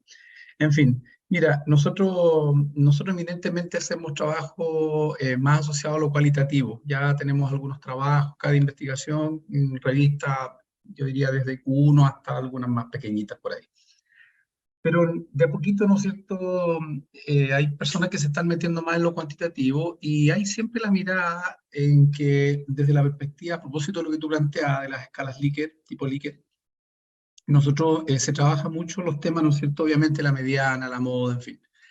Pero yo quisiera que tú me comentaras respecto, ¿no es cierto? ¿Cuánto más allá de la explicación que uno pueda dar de una variable, dónde está la mediana, dónde está la moda, respecto de un reactivo X, la inferencia, cuánto es lo que uno puede inferir respecto, ¿no es cierto?, de la información que uno está obteniendo, para que no sea solamente en dónde está, ¿no es cierto?, la medida, qué variable está la medida de tendencia central, está la moda en esta, explico y después, ¿no es cierto?, se colocan donde están en base a los porcentajes. Eso solamente, ¿qué importancia le das tú a la inferencia y cuánto es el máximo de inferencia que uno podría hacer a partir de los datos que está recogiendo de un cuestionario tipo Likert? Nivaldo, no me queda del todo claro a qué te refieres con la inferencia, porque lo que yo me refiero a inferencia es a nivel poblacional, entonces si hay diferencia entre dos cosas, los test, No, por ejemplo, no, claro, no es nosotros, eso. no es eso. Es como después normalmente uno tiene una tabla, saca la medida de tendencia Sí. central, mediana, moda, explica los Sí. datos, así tú me entiendes Sí. pero también podría sacar ciertas explicaciones más allá de dónde está la mediana y la moda. No sé si la palabra es inferencia, pero no sé cómo la usan ustedes, pero nosotros conjeturamos a partir de qué es lo que podría estar pasando, si la moda está en un dato, a eso me refiero yo. Ya, a ver, exacto, si uno dice la moda es tanto, la mediana es tanto, uno lo que puede hacer ahí es ir describiendo y comentando Exactamente, lo que está pasando. exactamente, exactamente. Exacto. No sé si es lo que te refieres, pero eso es algo de tu muestra, a lo mejor, lo que yo comentaba, quizás otra muestra, a lo mejor pudiera tener otros valores, pero lo ideal sería que todos apuntaran a lo mismo. Si uno hace una muestra representativa, aleatoria y todo lo demás, uno esperaría que si yo tomo una muestra, Nivaldo, y tú tomas otra, los valores fueran similares. No Mira, por exactamente igual, ejemplo, te voy a dar un ejemplo. Supongamos que nosotros estamos midiendo hábitos de estudio, ¿ya? Y hay ¿ya? una pregunta que está en una escala en donde hay una pregunta asociada y que los estudiantes, qué sé yo, permanentemente son interrumpidos por ¿cómo se llama? Los aparatos, los celulares, en fin. Sí. Entonces, hay una escala en que, ¿no es cierto?, siempre, a veces, rara vez, nunca, ¿ya? Entonces, Ya. los tipos te dicen siempre, o sea, mayoritariamente siempre. Entonces, después de eso, nosotros deberíamos dar como una pequeña... Ahí está la moda, ¿no es cierto? Porque el 90%, por decir algo, son interrumpidos. Entonces, ¿qué explicación? No sé si por eso te digo yo, uno podría decir a partir de esa información, acorde al contexto. Nosotros decimos, hay libros que te dicen, no, uno podría como conjeturar, como inferir respecto de que a lo mejor son cabros que a lo mejor no tienen un orden, ¿no es cierto? No son autónomos, porque obviamente se preocupan más del uso de los celulares, en fin, eso es lo que te estoy como tratando de... Ah, ya. Yo creo, Nivaldo, que eso es más cualitativo para indagar un poco más allá en eso, más que cuantitativo, porque la parte cuantitativa te va a decir, exacto, el 90%, no sé cuánto, ya dice que siempre. Pero esa es la parte cuantitativa, pero no te Correcto. dice más allá, el No, dato en sí no te dice más. Uno ve, como no. dices tú, el contexto y todo. Si uno quisiera tratar de indagar más y ver por qué, yo creo que ahí es la importancia de la parte cualitativa, de por ejemplo tener un focus group y decir, mira, pero de esto la mayoría dice esto, otro que no puede dejar el celular o que está pendiente, etc. O cómo pudiéramos hacer para que no esté tan pendiente, pero desde mi punto de vista, ahí es fundamental la parte quali y ahí profundizar un poco más en ciertos temas específicos Porque, desde la parte quanti, ir a la parte quali o viceversa. ¿sabes por qué te lo pregunto, Bárbara? Porque hay revistas en donde tú tienes estas cosas tan sencillas como la que estaban hablando la mayoría de los colegas.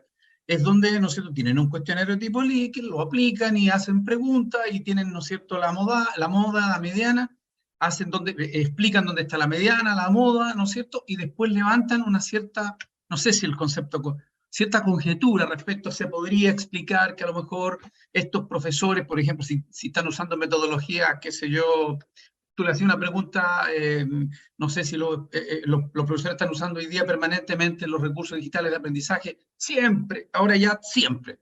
Entonces el 90% de los profes dice que siempre, entonces uno podría decir, levantar una cierta conjetura, ¿no? Por eso digo conjetura, inferencia, lo que sea, pero explican el dato, es decir, dicen, no, mira, respecto a se podría, pero usa la palabra podría. Podría deberse a que post pandemia hoy día están más, ¿no es cierto?, sintonizados con el uso. Eso hacen. Ya.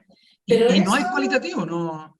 pero Nivaldo, eso es en general lo que hacen en general, pero eso no es como estadístico, no hay cómo medir eso, porque No, yo estoy de ahí acuerdo contigo. la parte descriptiva es el 90% y punto. Y de acuerdo a las características que tú veas o en otras preguntas de otro puntaje alto, y ahí tú puedes hacer esa conjetura que dices tú, a lo mejor este también con este alto y a lo mejor hay una Pero, relación y puedes claro, poner, porque como lo pero hacen, me llamaba mucho la atención a mí, porque son cuestiones absolutamente lógicas. O sea, sí, Bárbara, es muy lógico, o sea, no van a decir, mire, yo creo que a partir de la pregunta que hicimos, los profesores fueron a curso de capacitación, eso sí que se cae de cajón, que eso es imposible si no fue cualitativo, pero hacen como una deducción lógica a partir de la pregunta, es decir, bueno, esto implica que es posible, y usa la palabra, es probable, es posible, y pasan todos estos temas en revistas científicas. Entonces, por eso te quería preguntar, sí, bueno, no sé si está bien o está mal, pero lo revisan varios sujetos. No se trata aquí de poner un juicio de valor, pero hacen esto. Y obviamente, y con esto termino, lo hacen acorde a algo muy leve, muy lógico. Es como que le estoy preguntando si los tipos comen harto pan. Y sí, todos dicen, bueno, les gusta el pan. No sé si para ya terminar con el ejemplo. Gracias, Bárbara, eso. Ya, de nada, pero sí, eso es de acuerdo al contexto y sí, y por eso usa mucho ese término, podría, Eso, porque no es algo que se esté midiendo y según el exactamente. contexto de lo que tú estás investigando y viendo, uno empieza a ver esas conjeturas Desde de tu qué perspectiva está hacer. bien usado, pero así entre nosotros. O sea, si estás dentro del contexto y tú viste en las otras preguntas eso, es lo que uno hace, ¿sí? En la conclusión y todo eso, Perfecto. por ahí uno se refiere. Listo, gracias, Bárbara. Ya, de nada. Quiero hacer un pequeño alcance respecto a lo de Nivaldo, Bárbara. Sí, En también. realidad lo que él está hablando es la interpretación que se da. Y esa interpretación va a estar siempre fundamentada en el marco teórico, en el que realmente se basa todo el estudio, porque independiente del tipo de escala que se utilice, finalmente detrás hay un marco teórico, y esas en realidad son las interpretaciones, y por eso es que están en el podría, porque no son 100% de certeza absoluta, pero en realidad, claro, no son inferencias, son las interpretaciones. Y respecto a la preocupación de lo cualitativo, yo creo que hay una importante cantidad de revistas, journal en el mundo, que se dedican incluso exclusivamente a recibir artículos cualitativos. Dada la importancia que tiene la investigación cualitativa, es prácticamente seguro que en agosto vamos a tener el 5º taller, que va a ser precisamente del uso del software en vivo, que es un software cualitativo, con un relator que va a tener la oportunidad, ¿no es cierto?, de enseñar cómo utilizar el software y todas estas inquietudes que hay respecto al trabajo cualitativo, que es sumamente importante, relevante y muy de actualidad, y cada día más, precisamente por los tipos de observaciones que se hacen, que no todos son cuantitativos. Va a ser un aporte que el IESED también va a tener, como les digo, va a ser nuestro 5º taller, y debiera ser casi seguro en agosto, porque en julio tenemos vacaciones en las universidades. Así que no se preocupen, Nivaldo, ahí vamos a tener la oportunidad de poder consultarle incluso al relator, y además aprender a usar el software cuando se tienen grande cantidad de datos con variables cualitativas. Eso era. En lo cualitativo, muchas gracias. Gracias. Verónica, en lo cualitativo estamos casi bien, pero tenía mis grandes dudas aquí por eso, pero Bárbara me ayudó un poco. Sí. Creo que no es la palabra inferencia, es interpretación. Eso creo que Interpretación, deberían usarlo más sí. los tipos de... Gracias. Ok, tenemos la consulta de Nancy, y creo Sí. que con eso cerraríamos.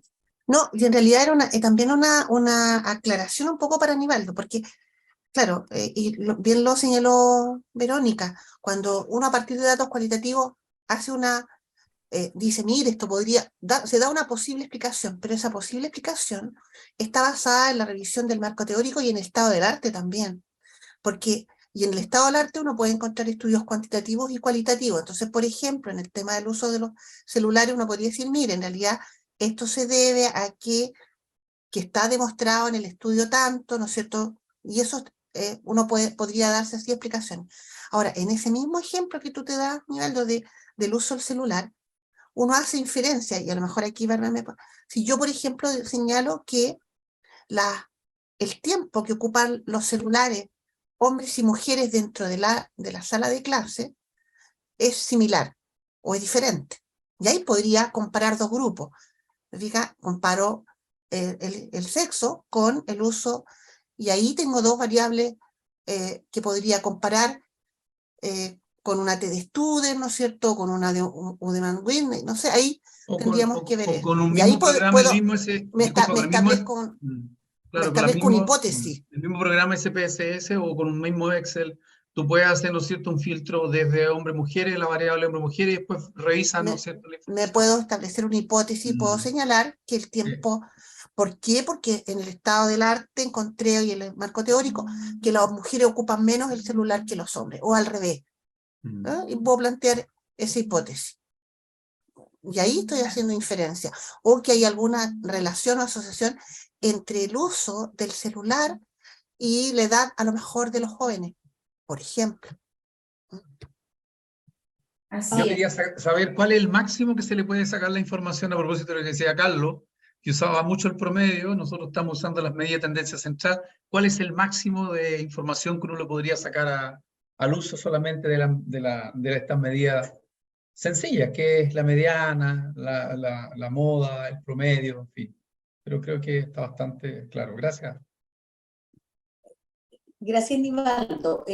Bárbara, queda la aclaración que por el chat había entre validez y confiabilidad de los instrumentos. Por favor. Ah, ya. Ya. La confiabilidad, que es lo que más he trabajado yo y es la parte que más me manejo, ahí está la confiabilidad del alfa de Cronbach y el TRTs, que en el fondo, ¿cierto?, es para ver que estos instrumentos que yo construí, las preguntas y todo, apuntan a lo mismo, ¿cierto?, a un mismo, ¿cómo decir?, como contexto, no sé bien las palabras más adecuadas, que el Atlas de Cronbach, por ejemplo, que si veo ciertas preguntas del área social, ciertas preguntas del área de educación, etcétera, que realmente van asociadas a eso, esas preguntas y todo eso. Y el TRT, ¿cierto?, que yo lo pueda que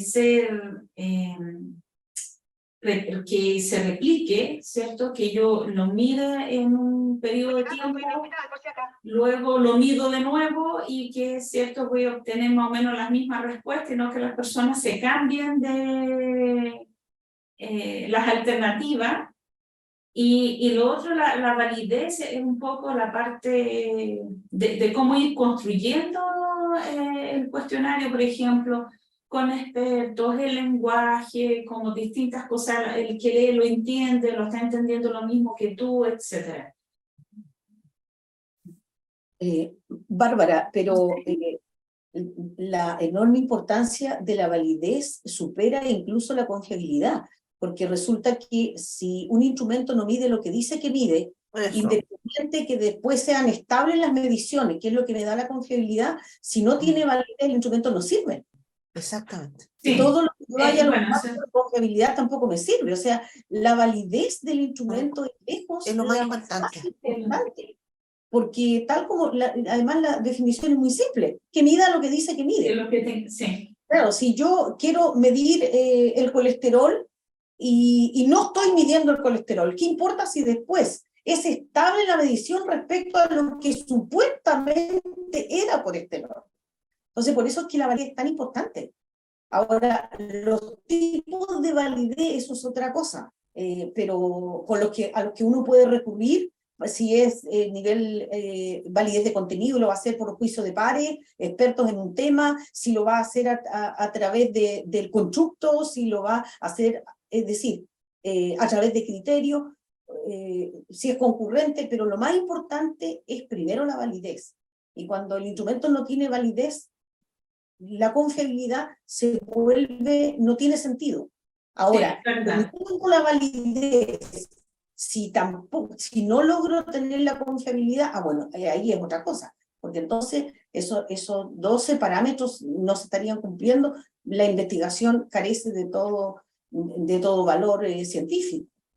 No, pero es verdad, porque ello no puede cambiar. Si es válido el instrumento, y no sé, inventar con estas 20 variables no es confiable, en una de esas hay alguna que hay que sacar, hay que mejorar y uno lo hace de nuevo y saca, por ejemplo, y en vez de 24 trabajo con 20 y ahí sí es confiable. O sea, uno lo puede ir viendo después, pero sí, la validez tiene toda la razón de que si no está validado al principio, no mide lo que realmente tienen que medir, no tiene sentido, que es lo más complejo.